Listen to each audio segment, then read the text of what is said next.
First time during practice, I was like, you can't really expect me to get on that. Because I mean, I wanted to until I got up and I was like, this is probably when people start bailing out.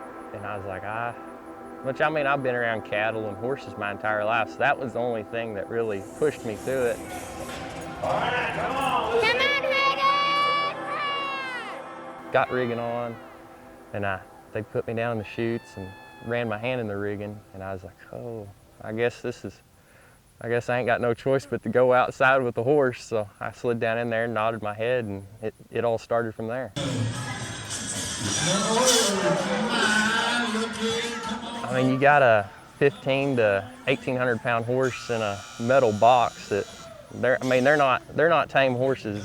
They're meant to buck, and these horses here, they're PRCA horses, so they're the real deal.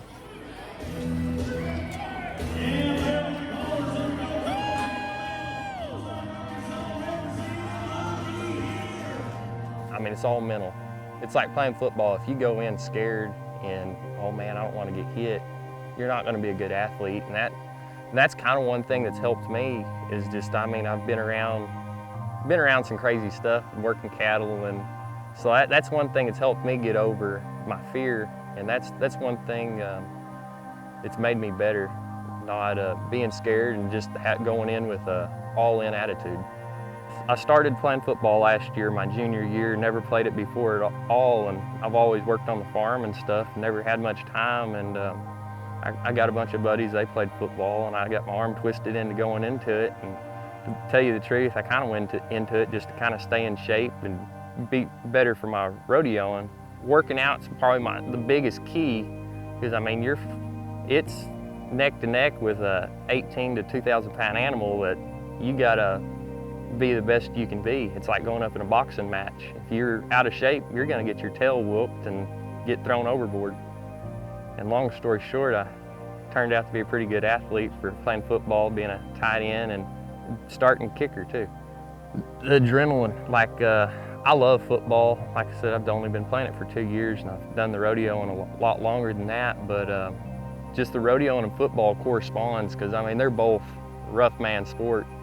They're both compatible with each other, and the adrenaline, I mean, you can take a whole football game and they'll wear you out, and then you get a good adrenaline rush, but the rodeoing and bareback riding, you get within about 5 minutes, you have an entire adrenaline rush of a whole hour and a half, 2 hours of a football game.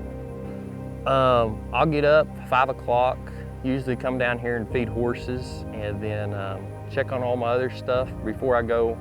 On a day I don't have football, I'll get to the gym about 6 o'clock.